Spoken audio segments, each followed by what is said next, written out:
The HOA president planted herself on my grandmother's porch, brandishing eviction papers with a smug grin like she'd just hit the jackpot. What she didn't realize: the lake in her line of sight and the only parking lot her shiny neighborhood relied on belonged to me. My name's Ezra, and 3 months ago I thought I was about to watch everything my family built slip away. That's when this woman, Berna Caldwell, decided my weathered cabin was an eyesore and fit for her pristine community. She handed me a 72-hour ultimatum: leave the home my grandmother willed me, or face a lawsuit. But here's the thing about bullies: they rarely bother to check the facts. And Berna, she picked the wrong target, from the wrong family. What would you do if some power-drunk neighbor tried to erase your family's legacy? Drop your revenge ideas below. And tell me, where are you tuning in from? I bet your whole nightmare stories are just as unbelievable. Let's rewind to where this fight began. 2 years back, I inherited my grandmother Opal's lakefront cabin after she passed away at 91. It wasn't some luxury retreat, it was a cedar-built sanctuary from 1963, where 3 generations found peace. Opal always called it her worthless swampland, winking like she was in on a joke nobody else got. I figured it was just her humility. Turns out, she was playing the long game while everyone else was stuck on the basics. After my divorce toppled both my marriage and my corporate consulting career, I traded my city office for remote tech work and actual sanity. The cabin sat on 2.3 acres of forest and marsh, according to the tax records. Each dawn, the haunting cries of loons echoed across still water while I sipped coffee, watching ancient herons stalk the shallows with choreographed grace. Evenings ended on the weathered dock, feet dangling in water so clear I could count rocks 20 feet down. The boards, smoothed by decades of gatherings, felt like a homecoming every time I stepped onto them. But paradise always attracts intruders. 3 years ago, developer Randy Morrison finished Lakeshore Estates' 47 identical McMansions sprouting around the lake like a suburban disease. Most of the newcomers were fine, retirees escaping noise, young families searching for peace, but every community eventually finds its tyrant. And ours rolled in with a spotless BMW and a tennis outfit straight out of a country club catalog. Berna Caldwell wasted no time. Within half a year, she'd crowned herself queen of the Waterfront Improvement Committee. Her reign of pettiness started with the sweet Kowalskis, slapped with a $300 fine for refusing to paint their garden shed approved beige. Next came Chuck Martinez, a Vietnam vet, ordered to take down his unapproved flagpole or pay $50 a day. The sound of her designer heels clicking on the pavement became the neighborhood's warning siren. That sharp click-click-click meant someone was about to get a lecture on property values. When the HOA formally formed 18 months ago, Brina showed her true colors: total domination. She talked 5 weak board members into extending their control retroactively over every waterfront lot, including my grandmother's cabin, which had stood there decades before their vinyl palaces even existed.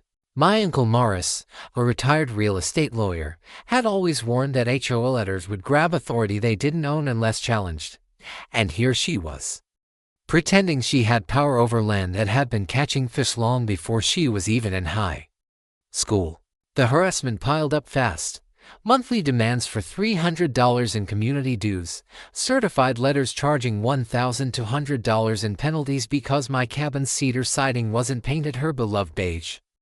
I tossed them in the fireplace, convinced no real lawyer would take her nonsense seriously. My grandmother's property had been grandfathered in since the Johnson era, or so I assumed. I never actually checked. But Berna wasn't backing down. She dug up some bottom-feeder attorney, slapped bogus liens on my property, and when that failed, she even pulled my divorce records, painting me as an unstable outsider threatening community harmony. The neighborhood cracked under her schemes like ice in early spring. Berna's little army of rule-obsessed loyalists numbered maybe a dozen at best, the type so obsessed with suburban uniformity they'd trade their dignity for matching mailboxes. Another handful, maybe 18 neighbors, quietly sided with me but kept their heads down after seeing what she did to the Kowalskis and Chuck. The rest just wanted calm and couldn't fathom why it mattered if my cabin looked rustic instead of refined. Then came that sharp Tuesday morning when Berna clattered up my grandmother's worn pine steps, her designer heels pounding like a battle drum. She held those eviction papers as though they were stone tablets from on high, her perfume failing to mask the sour reek of entitlement. While she preached about standards on ground my family had owned since long before she was born, I couldn't help but recall Grandma's secretive smile. Whenever she mentioned her so-called worthless swampland, it was time to uncover what she'd really meant. The next day, coffee in hand, I stood in my kitchen watching her BMW gleam arrogantly in what everyone assumed was the neighborhood's communal parking lot. That coffee tasted like pure revenge. Berna had no clue who she was dealing with. Within half a day of serving her ultimatum, she had already gone nuclear, filing a county complaint claiming my grandmother's old workshop was unsafe and illegal. This same workshop had stood strong through 57 brutal winters, while their cookie-cutter McMansions already showed cracked foundations after just 3 years. And that was only her opening move. By Saturday night, I watched her at the Hendersons' barbecue, working the gathering like a seasoned politician. The smoky scent of burgers clashed with her poisonous gossip as she spun tales near the potato salad, painting me as reckless and dangerous to community safety. "We cannot let one selfish person destroy everything we've invested," she declared, dabbing mustard from her lips like she was wiping away blood. Her voice carried that sanctimonious edge that makes normal folks want to throw something. Then came the online offensive. Berna posted a self-righteous manifesto in the neighborhood's Facebook group, preaching about shared values and protecting investments. She attached deliberately unflattering shots of my cabin with captions like "This is what happens when cooperation fails and why standards matter." Her loyal dozen clicked like everyone else responded with 47 eye-roll emojis. But still the venom was spreading. That's when a memory from last Christmas with Uncle Morris snapped into place. Over whiskey, he told stories about property law cases, stressing that older waterfront lots often had unique legal protections few owners ever bothered to research. Smart owners know their rights before they bow to bullies, he'd said. Knowledge is your best weapon. By Monday morning, I was in the courthouse basement, surrounded by the musty air of old files and the endless buzz of fluorescent lights, searching for exactly that proof my grandmother's property carried protections no HOA could touch. Dorothy, the veteran filing clerk who'd been wrangling deeds since the Carter years, became my guide through the paper labyrinth. "Most folks never look past their tax bills," she told me, sliding thick folders across the counter. "But old waterfront land sometimes it ages like fine wine." What I uncovered made my pulse race like I'd struck oil. The cabin carried riparian rights dating back to the original 1891 homestead grant, special privileges tied to water access that couldn't be overridden by modern HOA rules.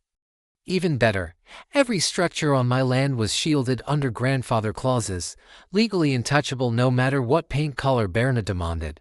And then Dorothy delivered the knockout.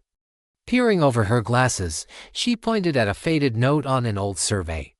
"Sweetheart, your property line actually stretches much farther east than the tax maps show.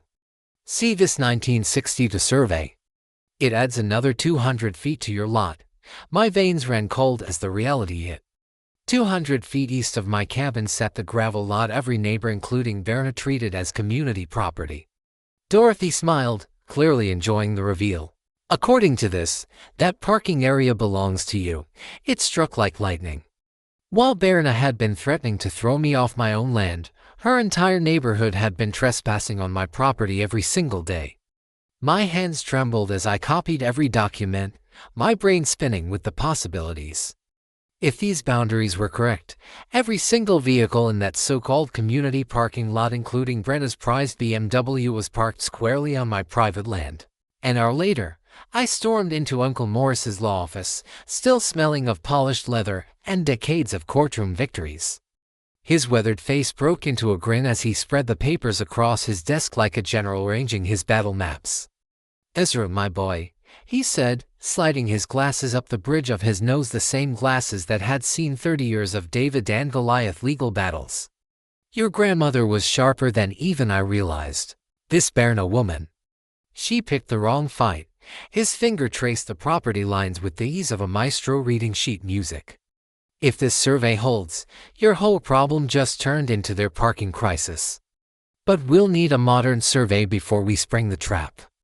Driving past the lot that afternoon, Berna's BMW glittered in the sun on what might legally be my soil. I couldn't help grinning. She wanted to drag my family's legacy into a legal brawl. Fine. Let's play. But Berna didn't lick her wounds, she doubled down. By Wednesday morning, notices plastered across mailboxes announced an emergency HOA meeting for Friday evening. The agenda screamed like a war proclamation. Citing non-compliant properties and urgent safety concerns, by Thursday afternoon, she was marching driveway to driveway, heels striking like a metronome of manipulation, clipboard in hand. She sold fear like a seasoned salesman. From my window I heard her coo to the Petersons, "We need to show unity. If we don't act now, property values will collapse. Do you really want one selfish neighbor to tank your retirement?" By nightfall, she'd wrangled 23 signatures demanding swift legal action against me. The air on our little lakeside haven stank of neighbor against neighbor warfare, like smoke drifting from a burning house.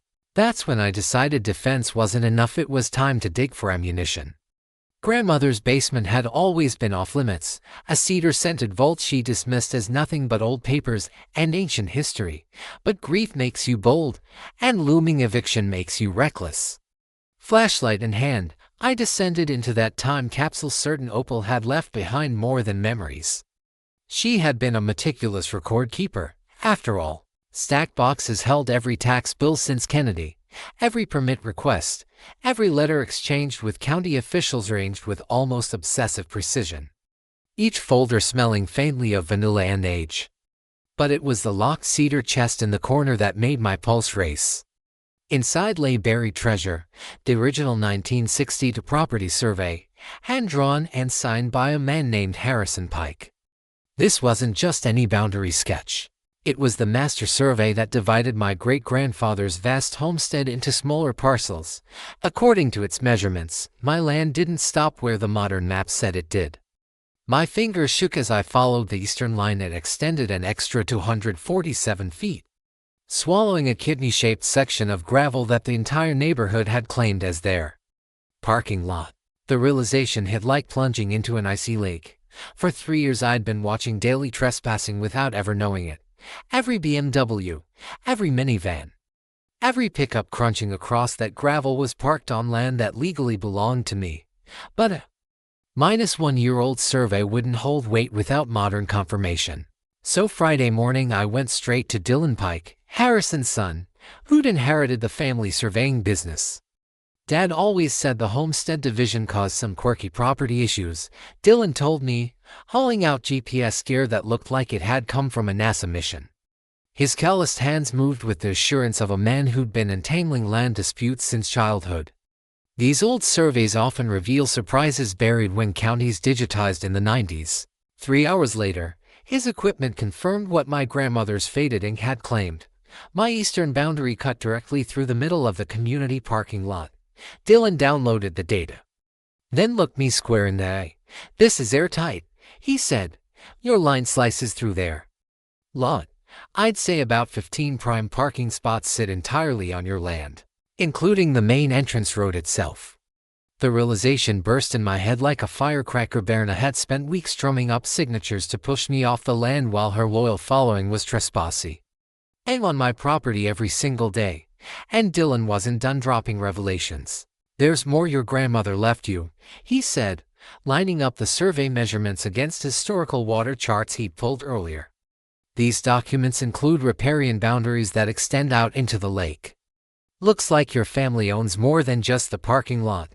He pointed toward the shimmering water, where a dozen boats rocked lazily in their slips. "See those docks everyone's been paying the HOA to use? They're anchored in water that legally belongs to you." The impact hit me like a tidal wave. Not only did I hold the land under their parking lot, I owned the lake bed itself where every single boat in the neighborhood was moored. For 3 years, the HOA had been pocketing slip fees for water that wasn't theirs. By Friday evening, the storm finally broke.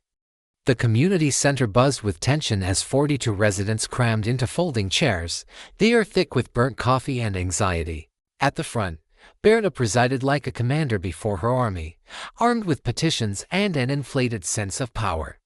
"Tonight, we take our community back," she thundered, her voice filled with crusader zeal. I sat quietly in the back, grandmother's survey glowing like dynamite in my lap, watching her orchestrate my downfall while standing on land she didn't even own. Time to show everyone the price of not doing their homework. The weekend brought tactics that would make despots proud. Saturday morning, I woke to a Channel 7 news van parked squarely in what I now knew was my parking lot. A blonde reporter practiced her concerned citizen face in the side mirror while Berna spun her masterpiece of lies. "This individual has repeatedly violated safety standards and shown complete disregard for his neighbor's well-being," she told the camera, gesturing toward my cabin as though pointing out a hazardous waste dump.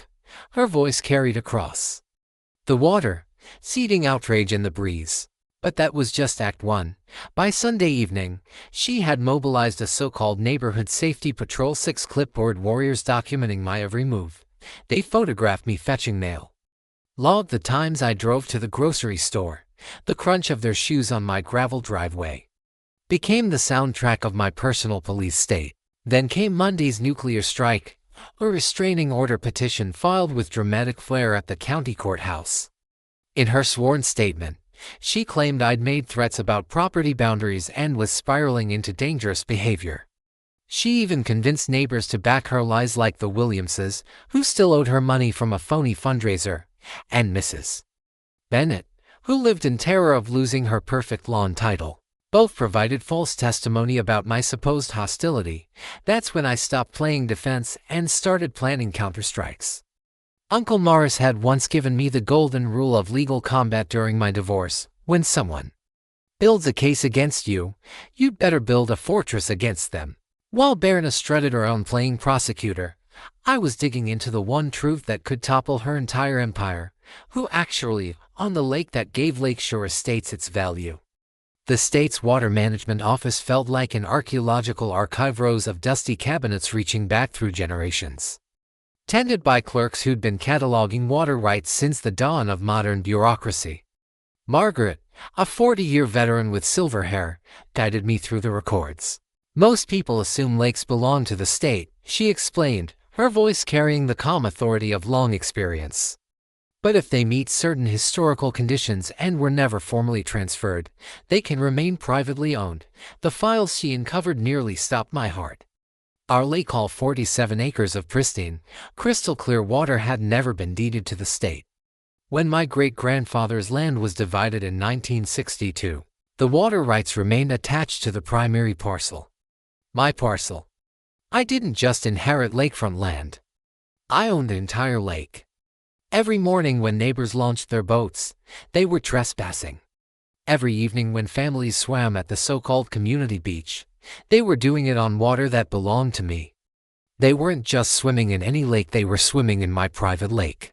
Every slip fee the HOA had pocketed over the last 3 years, $200 a month, multiplied by 23 boats, over 36 months added up to $165,600 of stolen rent from water I legally owned. The realization detonated in my head like a supernova. Berna wasn't just running a vendetta, she was running an unauthorized business on my property. Every slip fee the HOA had pocketed over the last 3 years, $200 a month, multiplied by 23 boats, over 36 months added up to $165,600 of stolen rent from water I legally owned. The realization detonated in my head like a supernova. Berna wasn't just running a vendetta, she was running an unauthorized business on my property. But the documents uncovered something even worse for her regime. The HOA had been using my lake as their golden goose, advertising those boat slips as a premier amenity to lure in new buyers. They were boosting home values on the back of my water rights while trying to evict me for not matching their beige vinyl paradise. On Tuesday, Dylan and I charted every inch of the lakebed with sonar gear that looked like it belonged on a UFO. The results were indisputable. I own every foot of the bottomlands, every stretch of shoreline except the tiny slices touching other parcels. Dylan shook his head in disbelief. "This is unprecedented," he said, scrolling through the data. Your grandmother left you the one resource this entire neighborhood relies on: its lifestyle, its property values, its identity. By Wednesday, Berna went for her final escalation. She scheduled an emergency community meeting for Friday and invited County Sheriff Martinez to keep order during her planned spectacle about criminal trespassing. Her flyers, plastered into every mailbox like propaganda leaflets, read like a terror alert: final community meeting regarding dangerous noncompliance, Sheriff's Department attending to ensure public safety. That Thursday evening, I sat at the end of my dock, watching the sun bleed gold and crimson across my lake. Boats floated on water I owned, cars set on gravel that belonged to me.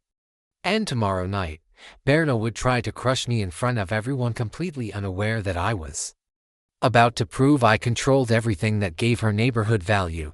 Friday morning snapped with electricity in the air. I met Uncle Morris at his office at 7 a.m., the smell of hot coffee mixing with old leather and decades of hard-won cases. I spread my arsenal across his scarred mahogany desk. His weathered hands trembled as he reviewed the stack. "Good Lord, Ezra," he whispered, his glasses sliding down his nose. "Your grandmother wasn't just clever, she was playing interdimensional chess while the rest of us were playing tic-tac-tc-toe. For 3 hours we dissected everything like surgeons." His glasses fogged with excitement as he cross-checked boundary lines against water rights. His calculator smoked under the weight of the numbers. And then he unearthed the final bombshell.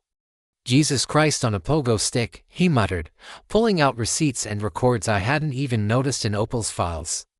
"Ezra, the HOA hasn't just skimmed slip fees. They've been running a commercial marina on your water." The math hit like an avalanche. 23 slips at $200 a month for 36 months, $165,600.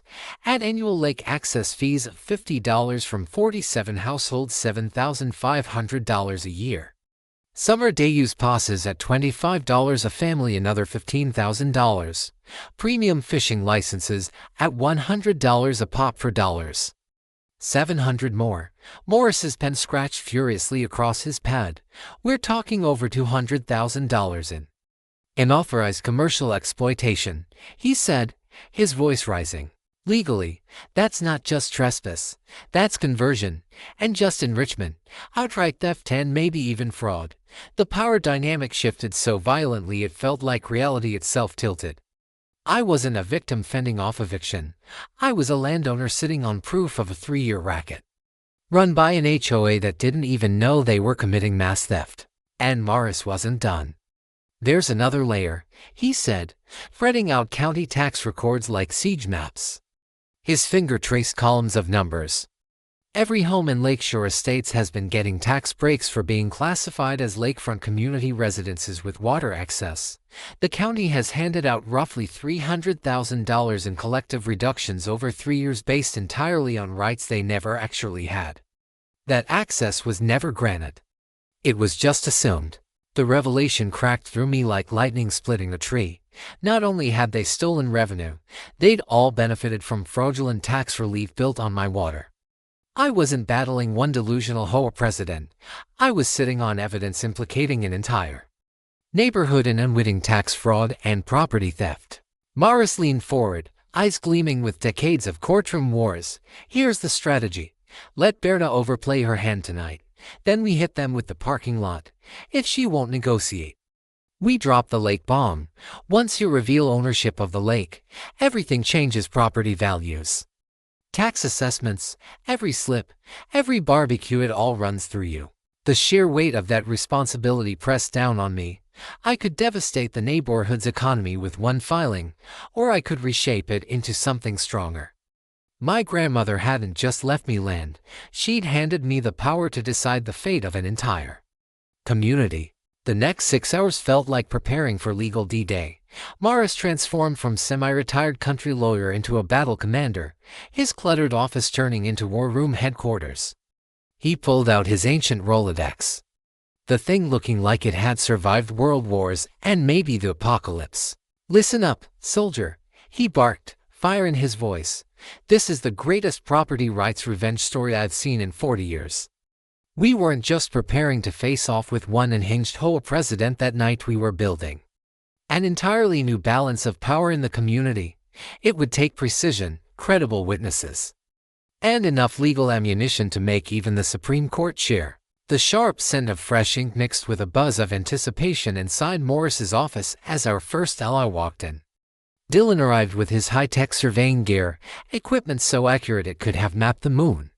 His sun-weathered face glowed with the thrill of someone about to witness history. "Your property lines are flagged with bright orange markers visible from space," he announced, rolling out maps across Morris's desk like a general unveiling invasion plans. "Anyone driving into that lot tonight will know exactly where their trespass begins. No denials, no excuses." But Morris had summoned an even heavier hitter, Sarah Bennett. His longtime colleague in environmental law appeared with a briefcase stuffed full of water rights precedents. Her smile carried the satisfaction of someone who lived for legal demolition jobs. "Private lake ownership cases are nearly mythical," she said, her voice humming with excitement. "Control of a lake inside a residential development gives you leverage that can reshape everything. You don't just own water, you own the very foundation of everyone's property values and lifestyle." Then came Garrett, my soft-spoken neighbor from 3 doors down.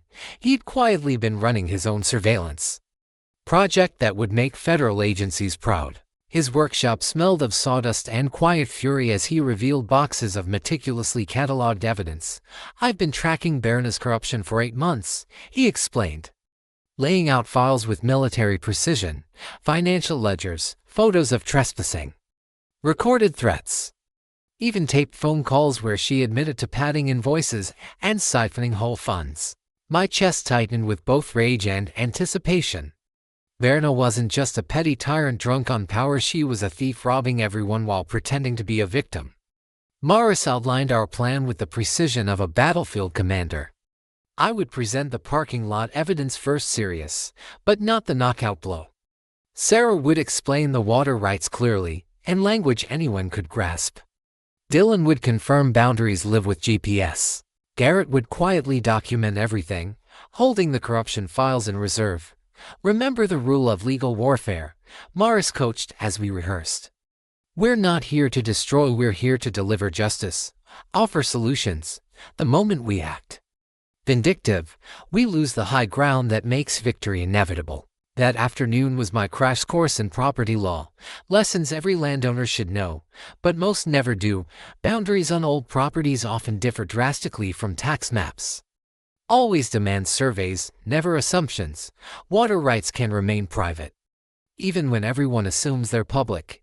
And when facing harassment, evidence and documentation always trump emotional outbursts. Sarah had even researched fair market rates to shape a settlement offer no reasonable neighbor could refuse. $25 a month per household for parking, $100 a year per family for lake access, $75 a month for boat slips.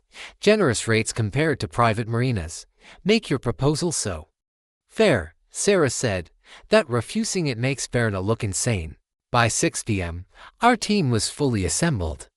Morris ready to dismantle HOA authority with law, Dylan armed with GPS proof, Sarah set to translate water rights into plain English, Garrett prepared to record every word for criminal evidence. The night air crackled as I drove to the community center, my truck heavy with documents capable of blowing apart Berna's empire. Tonight, 47 families would learn who truly owned the paradise they thought they controlled. She had tried to erase my family's legacy with fake authority. Now she would see what real research and law looked like. But before the showdown, Berna escalated into pure malice. If intimidation failed, she would try to break my reputation. Saturday morning, I spotted a beat-up Honda lurking near the tree line. Behind the wheel, Rick, a washed-up ex-cop turned private investigator, reeking of cigarettes and desperation. I caught him photographing my cabin, likely hunting for evidence of code violations. "Just doing my job, buddy," he sneered, his nicotine-stained grin dripping with sleaze. Public property, public photos, except he wasn't on public land, he was 50 feet deep into my forest, according to Dylan's survey. I snapped photos of him trespassing while he snapped photos of my cabin, turning the scene into a ridiculous standoff of mutual surveillance. But Rick's antics were just the appetizer. Monday, the main course arrived. Code Enforcement Officer Pete, a wary man who looked like he'd rather be anywhere else, showed up with testing equipment. Brina had filed a complaint alleging my cabin was a hazard, failing septic system, faulty wiring, and safe structure. Pete spent 2 hours combing every inch, checking outlets, measuring beams, crawling through crawl spaces. In the end, Brenna's gambit backfired spectacularly. "Mum, I found 0 violations," he told her flatly. Pete delivered the verdict to Brina over the phone while still standing in my driveway, his voice carrying that weary edge government workers use when they've had enough of nonsense. "This property's in better shape than most homes half its age. Please stop filing frivolous complaints. We've got real safety issues in this county." Berna's rage at the setback pushed her into her boldest stunt yet. Tuesday night, she hosted what she called an emergency community safety meeting at her home, inviting the 23 boat owners to strategize about protecting their investments from an unstable threat to property values. The warm glow of her living room windows and the hum of anxious voices gave the whole scene the feel of a mob planning a takedown. Thanks to Garrett's little intelligence network, neighbors who acted as double agents, I found out exactly what was said inside. She had twisted my divorce records into a tale of dangerous instability, claiming my refusal to bow to HOA rules proved I was violent, unstable, and bent on destroying property. "She's basically painting you as the community psychopath," Garrett reported the next morning, disgust dripping from his voice. According to him, Berna had told everyone I'd been making threatening phone calls and openly talking about wrecking property values out of revenge. Her smear campaign was working. Neighbors who once nodded politely now avoided my eyes at the mailbox. Mrs. Patterson hurried her grandkids indoors when I strolled to the dock. Even Chuck Martinez, the veteran who'd been targeted by Berna before me, hesitated with his usual friendly wave. But while Berna poisoned minds, I was quietly preparing weapons she couldn't imagine. I'd installed hidden security cameras around my property, tucked under eaves, mounted in trees, capturing every instance of trespass, every gesture, every infringement.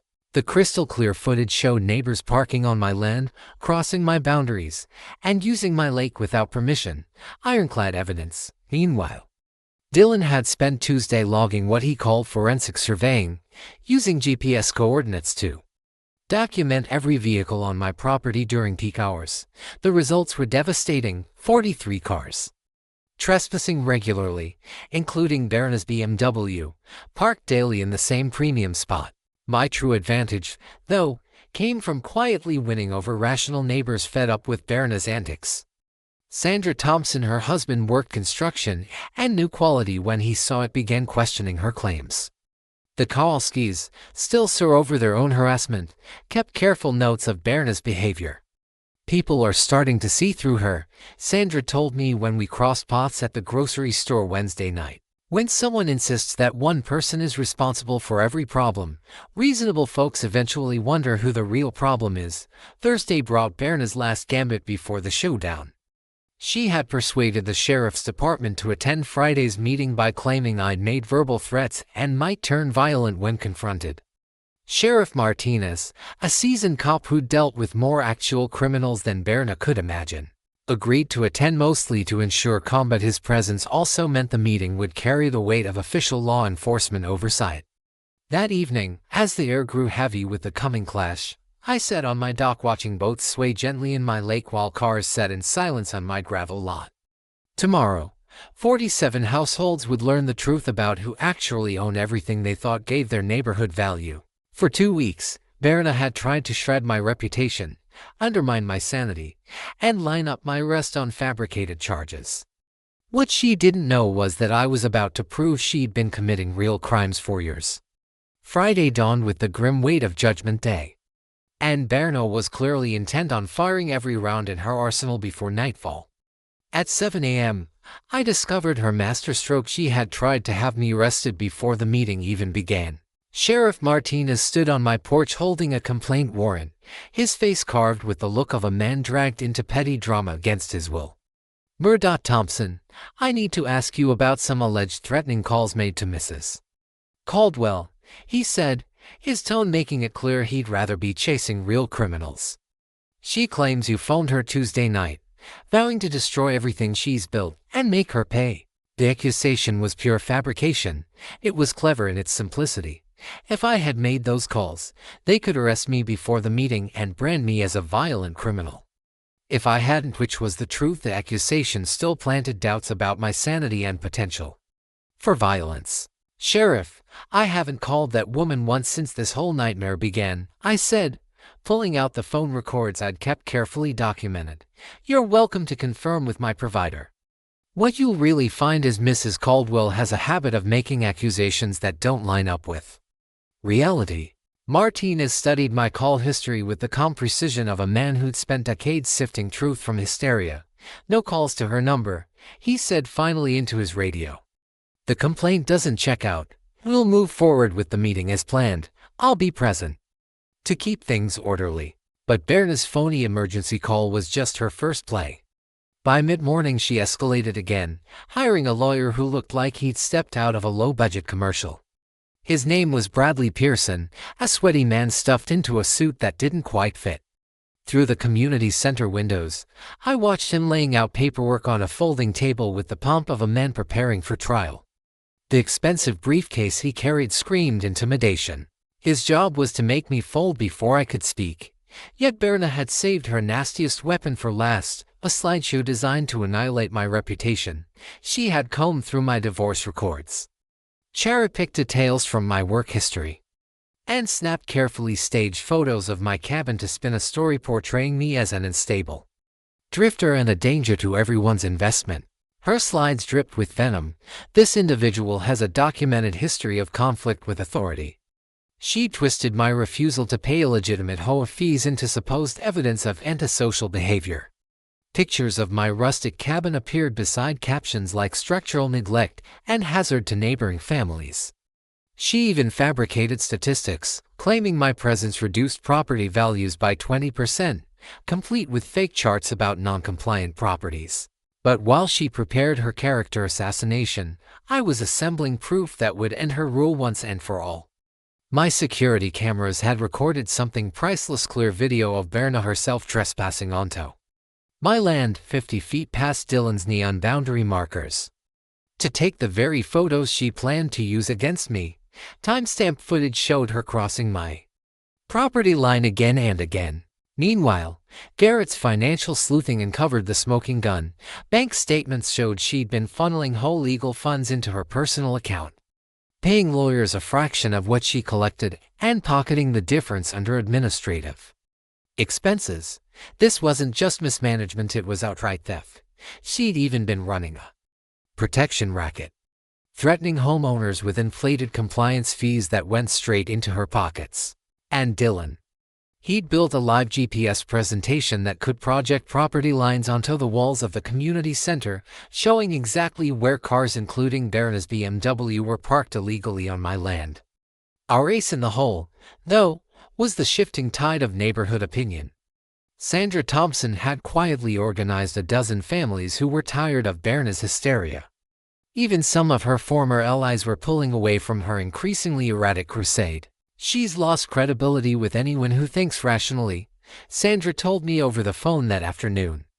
When someone insists they need sheriff's protection from a neighbor who's never even raised his voice, people start asking who the real threat is. As night crept over the lake, I watched headlights file into the community center parking lot, my parking lot, while their owners prepared to vote on my eviction. For 2 weeks, Berna had tried to smear me, break me, even jail me. Tonight, she would discover she'd been committing felonies while accusing me of petty offenses.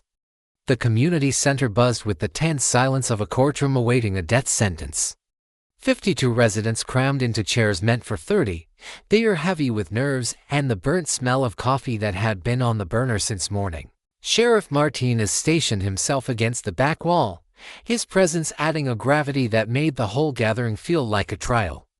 At the front, Berna held court like a prosecutor delivering her closing arguments. Dressed in a sharp navy blazer and polished pearls, she radiated smug authority. Bradley Pearson sat at her side, ready to play executioner. "Ladies and gentlemen," she began, her voice brimming with righteous fury. "Tonight we reclaim our community from an individual who has shown utter contempt for everything we've built together." Her slideshow lit up the room, a carefully crafted masterpiece of public character destruction. Slide after slide showcased my cabin from deliberately harsh angles, paired with financial charts proving my noncompliance was tanking property values. She even trotted out neighbor testimony about my so-called hostility, painting me as the source of fear and instability. This individual has ignored legal notices, defied community standards, and shown blatant disregard for both the safety and financial well-being of his neighbors, Berna declared. Clicking through her slideshow like she was unveiling evidence at a federal trial. "We're dealing with someone who believes rules simply don't apply to him," the crowd murmured with approval. A few nodded along, buying into her narrative of suburban doom. Pearson grinned beside her, a predator sensing blood in the water. "And so," Brina concluded with the flourish of someone handing down a death sentence, "I move that this board authorize immediate legal action, daily fines of $500 until compliance is met, plus full recovery of all legal expenses caused by this individual's refusal to respect our community standards." The motion was seconded instantly. Hands went up across the room, ready to end my so-called reign of terror. Even Sheriff Martinez scribbled notes, giving the impression he might be preparing for criminal charges once the civil dust settled. That's when I rose to my feet. "Thank you, Mrs. Caldwell, for your thorough presentation," I said evenly, my voice cutting through the hush of the room with the calm certainty of a man about to drop a bomb. "But before any vote takes place, I have some information that might interest everyone." Uncle Morris stepped forward with our briefcase of legal firepower, while Dylan wheeled in his NASA gray GPS rig. The crowd's confidence wavered, shifting to uneasy curiosity. This wasn't going to be the one-sided execution they'd expected. "Before we discuss my alleged violations," I continued, gesturing to Dylan, "I think everyone deserves to know whose property we're actually talking about." Dylan's system whirred to life, projecting crisp boundary maps onto the wall, bright lines and coordinates no one could dismiss, according to official county surveys verified this week. I explained, as the map revealed my boundaries stretching farther than anyone had assumed. "My family's land covers roughly 60% of the parking lot your community has been using every day." The gasps rippled across the room like a wave. The so-called community lot they'd claimed for years was, in fact, my private property. Dozens of families had been trespassing daily without even realizing it. "That's impossible," Berna shouted, her composure shattering. "That lot belongs to the community. We've maintained it for years." "Actually," Morris interjected with the calm authority of a man who'd been winning property disputes since before half the room was born, "maintaining land without the owner's permission doesn't establish ownership. It establishes trespassing with improvements." But I wasn't done. "There's something else you need to know," I said, watching Berna's expression twist from disbelief to fury to dawning panic. "The lake, the very thing that gives this community its name, its identity, its value according to state water records, is privately owned as well." The silence was deafening, broken only by the hum of Dylan's equipment. 47 families sat frozen as the truth settled in. Every boat ride, every swim, every fishing trip had taken place on my family's private water. "You've all been paying fees to the HOA for access," I said, turning to face Berna directly, "when in fact you've been paying the wrong people, Mrs. Caldwell. You've been trying to evict me from property I own while running an illegal commercial operation on a lake that belongs to me." It was the ultimate mic drop. The room detonated in chaos, voices clashed, panic spread, and decades of neighborly calm disintegrated in seconds. Sheriff Martinez stepped forward, steadying the room with the weight of his presence. "Folks, let's keep this civil and focus on solutions," he said firmly. The voice of a man who'd mediated more neighborhood wars than any judge on daytime TV. At the front, Berna sat stunned, her pearls suddenly looking more like a noose than a necklace. Her carefully crafted authority was collapsing, crumbling like a sandcastle swallowed by the tide. Beside her, Bradley Pearson was already sliding papers into his briefcase, no doubt calculating how to distance himself before malpractice complaints landed on his desk for representing a client who'd been unknowingly running an illegal business. That's when I extended the olive branch that would change everything. "I know this is a lot to take in," I told the room, speaking with the calm certainty of someone holding all the cards but am willing to play them out of spite. "I'm not here for revenge or to tear anyone down. I want to create something better for all of us." Uncle Morris passed out copies of our proposed community agreement, the terms so fair that rejecting them would seem absurd. Parking, once free trespass, set at only $25 per month per household. Lake access, slashed from the HOAs to $100 annual shakedown to $100 per family. Boat slips, reduced from $200 to $75 monthly. "These rates are well below market for private lake communities," Morris explained, as the residents read through numbers that would save them money while granting them legal access to the amenities TH had been using without rights. And Mr. Thompson proposes creating a community improvement fund from any surplus revenues to benefit everyone. The vote was decisive, 46 in favor, with only Berna abstaining, her mind likely spinning on how fast she could relocate before criminal charges caught up to her within 3 weeks. Our new Lakeshore Community Association replaced the corrupt HOA, bringing something closer to genuine democracy. Berna slipped away quietly after the state Attorney General opened an investigation into her finances. Her house sold at a 20% loss, the only dip in property values the neighborhood would see. The transformation that followed was remarkable. "We used the community fund to install lighting and drainage and the parking lot improvements the HOA had promised but never delivered. We designated a public beach so families could enjoy the lake without trespassing. Annual lake cleanups and fish stocking projects turned our water into a model of ecological care. The financial ripple effects were undeniable. When the county reassessed properties based on legitimate lake access, most families saw tax burdens drop and values rise, thanks to the certainty of real agreements. But the greater victory was in community healing. Neighbors once silenced under Berna's reign stepped up to volunteer. The Kowalskis repainted their shed in cheerful colors instead of regulation beige. Chuck Martinez's flagpole became a landmark of pride rather than a violation. My own cabin renovations honored my grandmother's legacy while blending with the neighborhood's beauty.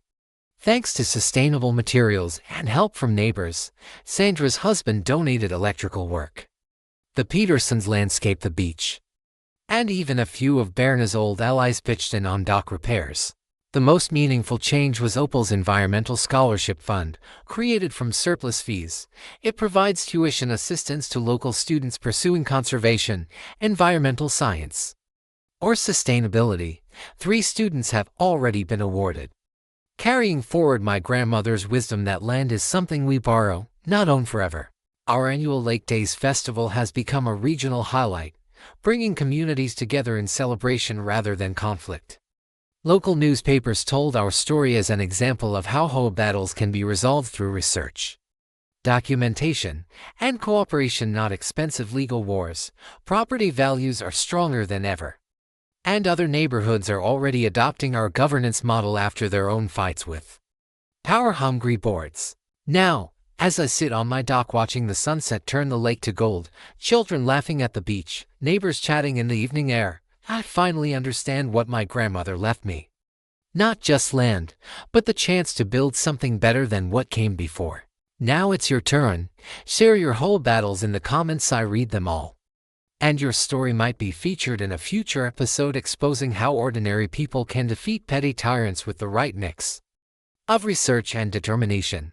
And if you enjoy watching everyday heroes outsmart corrupt systems, hit subscribe. We're building a movement that refuses to bow to fake authority. Thanks for watching this episode of HOA Karen Meltdown. If you loved seeing neighbors stand tall and karma catch up, smash that like button, leave a comment, and subscribe so you don't miss the next HOA showdown.